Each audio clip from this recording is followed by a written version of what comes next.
Hey, is that folk music that you play there? What is that? How do you call that folk music? I think it was Studs Terkel who asked Big Bill Brunzi, did he consider his blues music to be folk music? And Big Bill says, well, never heard no horses sing.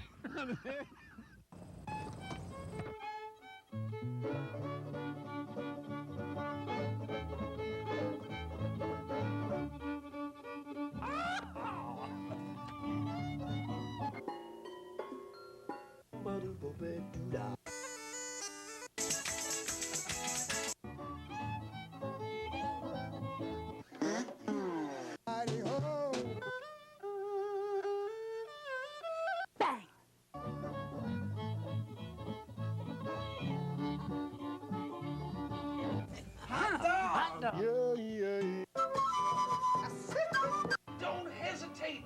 It could be your ticket to a new tomorrow.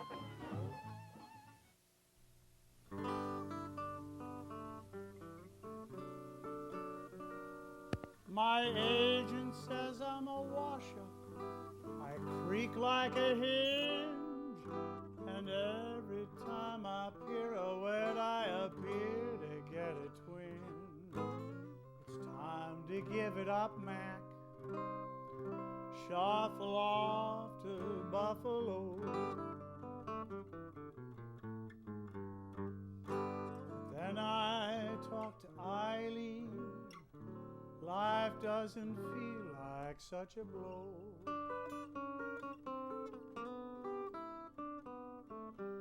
Then I talk to Eileen. Life doesn't feel like such a blow. Like such a blow. Like such a blow, blow, blow, blow, blow your troubles away. Eileen always had a grace when she stepped lively across the stage, and now I'm stepping lively too. Last night all my joints were aching, but it seems that they were faking now. They feel brand new. Glides and turns ain't shaking. Every step is just as crisp as bacon. Eileen always had a grace. She stepped lively across the stage, and now I'm stepping lively too.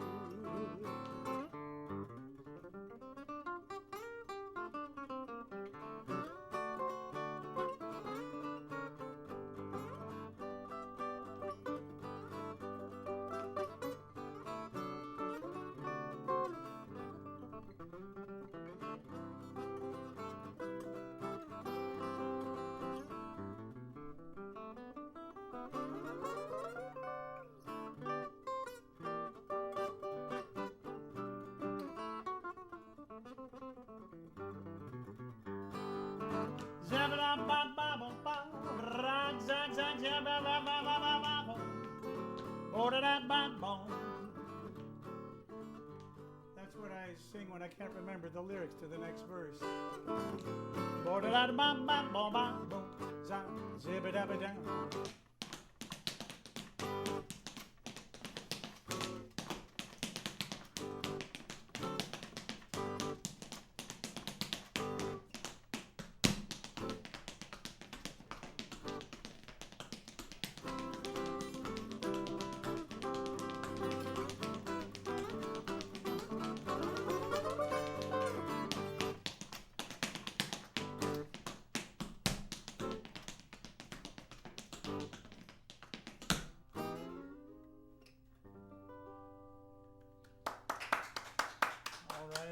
All right. The show is Horses Sing None of It. My name is Ralph Litwin, and our guest tonight is Richard Stillman. Good to see you, Welcome. Ralph. Thank you. Thanks for having me here. Great number. Thank you. And you must be in good shape. Do all that dancing and Yeah. singing. Yeah, I get around a lot, so I keep toting all this equipment. It keeps me in shape. And that song was of your original composition. Yeah, that song it comes from a show. It's called The Spirit of Vaudeville. I did it at the Folk Project years ago. I think you might have seen it. It was quite a few years ago with Lou.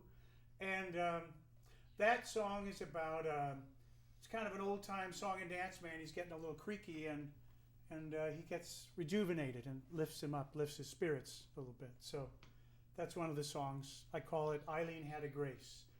And I've written a couple of shows, and I write some shows for kids and a few for adults, but more for kids. You're a multi-talented fellow. I didn't know that about you.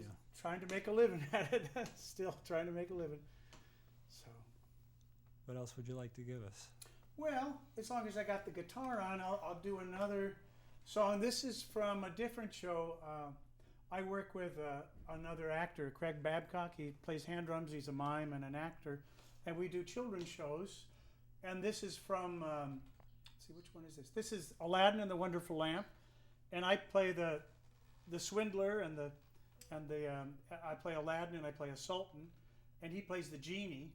And so it's a song called The Genie Jive Jive. And in our version, it's a helping genie. It's not a doing genie. You have to do it for yourself. So the genie kind of encourages you, but you got to do all the work for yourself. There's no free ride with this genie.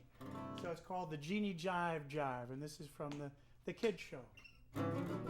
I got the genie jive jive. I got the genie man alive. I was feeling kind of thin. Now Jimmy, give me some skin.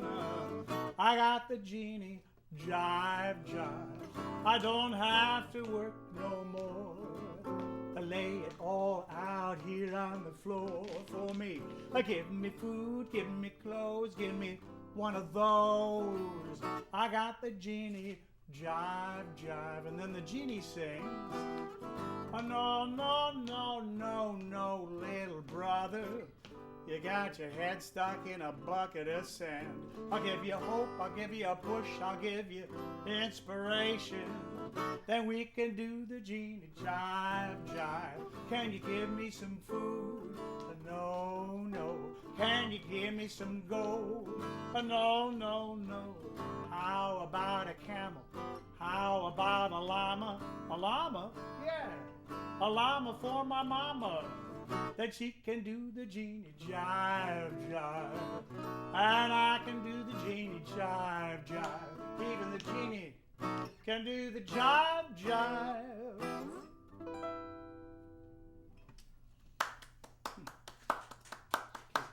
Very nice. Now you do a lot of other things. You have a country band and a Dixieland band, and Yeah. I play mostly just gigs and occasionally park concerts and things with a country band. I usually play mandolin and some tenor and some bluegrass, Scruggs style 5-string with that one. And I have an Irish band, and I play mandolin and tenor banjo, a little bit of penny whistle, and Highland pipes, and also border pipes, which are a little quieter with that. I usually have a bass player and a guitarist, and if I'm lucky and there's a budget, we get a fiddler, but there's usually not a budget. I do a lot of duos. And then I have a Dixieland band, and I mostly play tenor banjo and a little guitar and some ukulele with that one. And it would be a tuba and a trumpet. And if we get a budget, you get a trombone, but don't usually get a budget. So you get a lot of duos and trios. and you have experience in the theater. Yeah, I've done some acting. I started as an actor and a song and dance man, and I did some work on Broadway. I was in Canterbury Tales on Broadway. I had a beard then, and I was in Moment Chance, the mime piece. I actually never went on. I understudied Moment Chance, but I did a little mime. I did a lot of tours. I did a tour of Lady Be Good, which started at the Goodspeed Opera House, and then it went to the Kennedy Center, and then we went to Florida. And as always, you're always hoping to make it to Broadway, but it stopped in Florida, and that's when my twins were born. So after the kids were born, things changed a little, and I've done some other theater, but after the kids came, then I started to do more school shows. The income was regular, and I could be home at night, and so that worked pretty well for me. So I've done some of that. I've done a bit of Shakespeare. I did I was in 12th Night with Gene Marsh and Ellis Rabb. I did a tour of that. And then I did Hamlet with Rip Torn and Geraldine Page. We did a production of that. But I've mostly done school shows. That's the main living for me. Okay, so for viewers who are interested in finding out your schedule or getting more information about your school show programs, they can Google Richard Stillman. Yeah. And find your website that way. Yeah, it'd be can I say it? No. You can say it. richardstillman.com, and just click on it, and all the various things that I do are there. I teach mandolin, tenor, banjo, and some 5-string banjo, some uke, and some bagpipes. And occasionally teach acting. I've taught at a couple of theaters, so I just try to keep enough balls in the air that I bring home the bacon regularly. You know, it's hard. So. Well, you do a lot of things well. Thank you. What else would you like to share with us? Let's see. Maybe I'll switch. I might come back to the guitar, but let me pick up the banjo here. Try not to ruin this cable here. I feel like I'm dancing in a bowl of spaghetti. This won't need a cable. So this is a tenor banjo. I'm more of a tenor player than a 5-string player. And this one I sort of built. Tom Blatz. Yeah. He made the neck for me, and then I did the fingerboard and the inlay and put in the frets. And nicely done. He did all the critical work, and I did the pretty work. But this is another song from the Spirit of Vaudeville show, and just do a little intro. There was a Russian balalaika player by the name of Igor Skavilovich, who used to tour with his wife Svetlana Skavilovich. Igor Skavilovich and Svetlana Skavilovich, the Skaviloviches. And when they performed, Igor would stand center stage and he'd play beautiful Russian melodies on the balalaika. And attached to the top of the balalaika was a little round wooden platform. And when her cue came, Svetlana Skavilovich, a diminutive bird-like but very strong little woman, would leap up from the side of the stage and land on point on that little platform on the balalaika, and then she'd begin to spin fortes. Round and round she'd spin, and then she'd leap across the stage in a grand jeté, grab onto a counterweighted sandbag, and float gently down to the stage and land in a Russian split. I'm not going to do that. Eventually they emigrated to the United States, and Igor began to listen to the jazz, the Dixieland jazz, and it really got him excited. He swapped his balalaika for a banjo. And in 1927 at the Hippodrome Theater in New York City, Igor Skavilovich premiered his very own Russian Charleston.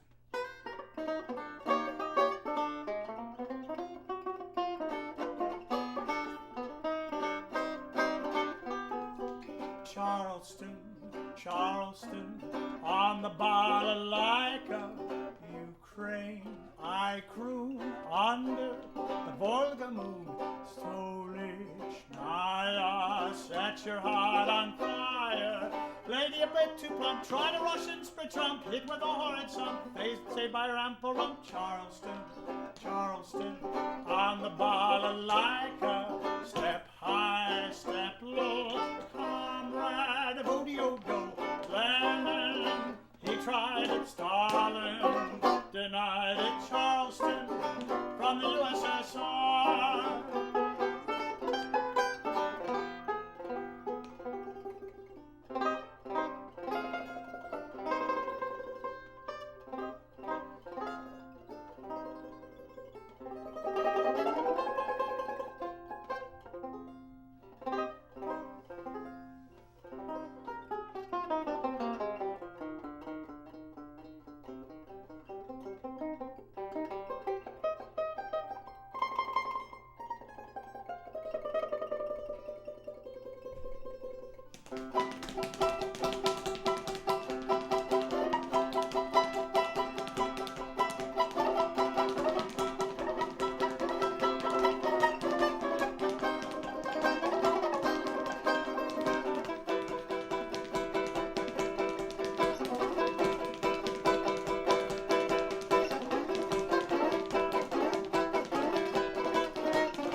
Very clever. Thank you. Thank you. I like that.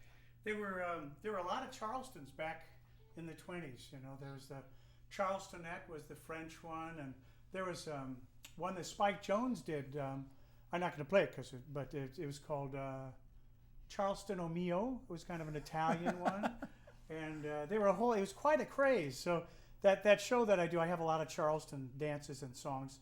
Some of them really existed, and some I made up in the style of the 1920s. So Cool.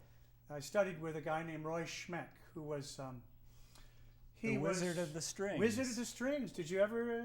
I have an album. Oh yeah. So you know who I mean. Yeah. He played everything: banjo, mandolin, ukulele, guitar, Hawaiian guitar. And He was famous, what, in the 20s and 30s? very famous. You can find on the web, if you Google him, Roy Schmeck, you can see he made some of those little cameos, early film of vaudeville performers. And he got me started, so he was a great inspiration. So he was in New York City, I guess. Yeah, after I came to the city, I auditioned for a show, and they needed an actor who played the banjo, and I said, of course, I'll play the banjo. And then I quick ran and took a couple of lessons with Roy, hoping I could fake my way through the audition. I never got the part, but I fell in love with the banjo, the Dixieland banjo, the ragtime banjo, the banjo of vaudeville. I remember the first time I strummed it. I liked the way it sang. I liked the way it thumped. I liked the way it rang. I liked the way it plunked. And I was hooked. So a guy who grew up on the Beatles and Stones found a banjo in his heart with a slide trombone, and the Charleston that made the jazz age dance started a banjo romance. That just happened to be in the show, so I segued into it. Nice. But that's how I started on the banjo, on the tenor banjo. And I play ukuleles, and I tune my tenor ukulele like a tenor banjo, and I tune my soprano ukulele like a mandolin. But if I teach, then I go back to the normal tunings. But I'm much more comfortable in fifths. That's kind of where I don't have to think about it. I just play it. Mm-hmm. When I do the regular tunings, I have to think about it. So I don't usually do that in public because it's too hard to think and perform at the same time. So anyway, that's the banjo.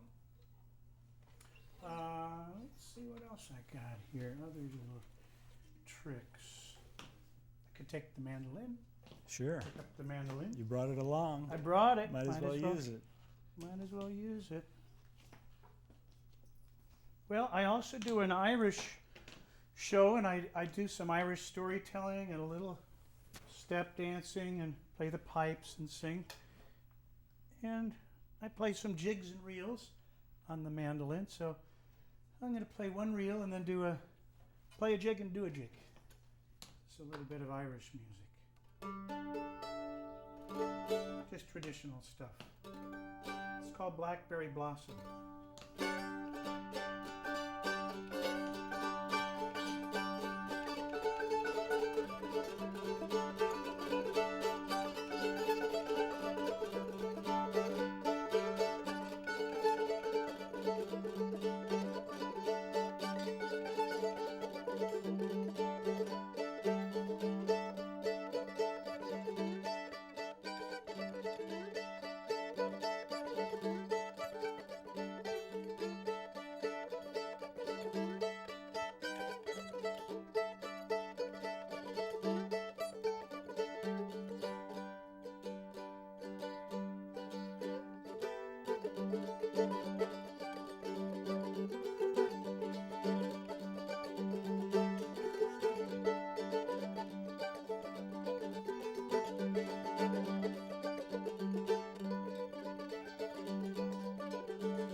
had a refresh here.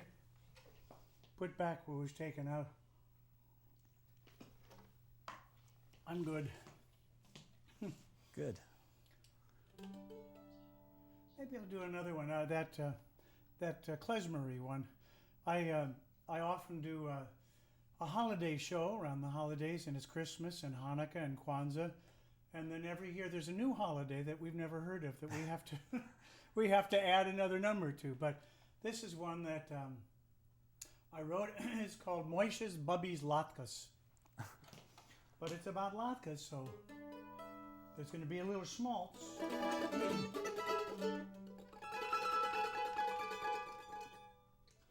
Moishe always bragged about his grandma.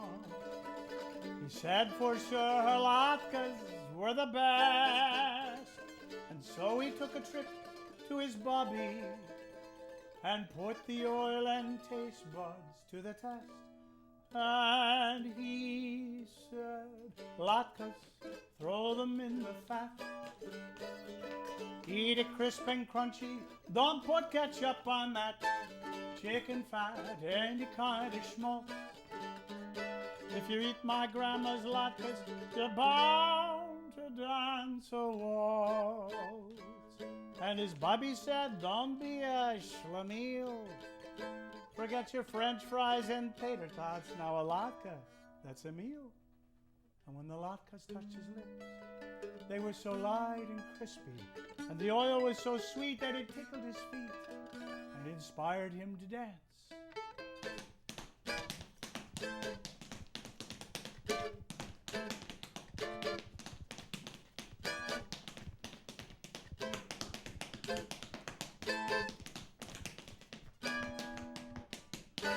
And he said, latkes, throw them in the fat. Eat it crisp and crunchy, don't put ketchup on that. Chicken fat, any kind of schmaltz. If you eat my grandma's latkes, you're bound to dance a waltz.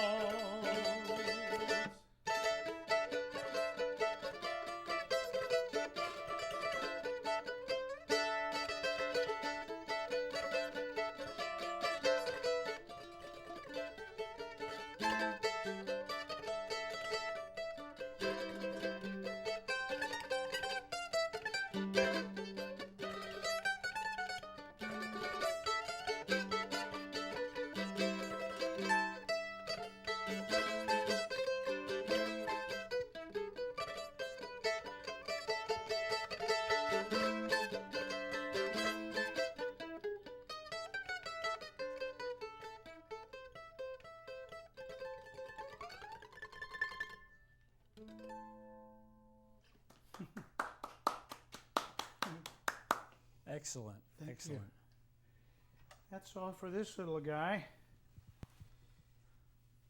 Well, we've got about 3 minutes before the 3 minutes show before runs the out. end. Well, I could do a little of this. Let's see. I'll do a quick poem for children about the bagpipes, and then I'll do this. Angus MacDonald was a fortunate lad. From an early age, he was told to be proud of what he was, to be proud of what he does, to be proud of his long nose. It made him look grand, and it filtered out the sand and was wonderful for sucking up soup. But most of all, he liked to hum through his nose when he listened to a bagpipe troop. Now, all of his brothers and sisters, they'd had their noses changed, but Angus kept his own, tuned it to a bagpipe drone, and played it at the Highland Games. Now, the Highland Games was a grand competition, and all the best bagpipers in Scotland were there warming up their pipes. The judge looked them over, up and down the line, and when he came to Angus, he said, I did not see a bagpiper here. I see a wee lad with a great nose and a highly inflated sense of himself. This did not bother Angus, not a bit, not at all. He leapt over their shoulders and onto the wall, bowed low to the judge, though the judge was a meanie, and inflated his nose like a big green zucchini. Then he hummed and he scrunched up his face very thin, and the noise that came out through his nose was akin to the sound of a foghorn, and it made Angus grin. The crowd stood agog at the size of the sound, and mouthfuls of fish and chips dropped down to the ground. Lucky for Angus, an agent in the crowd did not know the meaning of "that's not allowed." He booked him right then on a worldwide tour, and Angus's nose was no longer obscure. So if you're ever in Scotland and the bagpipes you hear, and you look all around and no piper is near, then look for the lad whose nose is just grand, and that'll be Angus leading the band. Right. We have Great. time for one more little quick Yeah, bit. sure. Yeah. So this is a little bit of vaudeville. So we'll start with the bones and the feet.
Hurrah! Huzzah! And many other exclamations. I missed my chance for Ed Sullivan. It's too late, but this is the closest. Thanks for having me here. Our pleasure. Do you want to play our tune? Or? Yeah, Yeah, we have sure. time. So let me I grab think my we do. guitar here. And we'll play a little tune called St. Anne's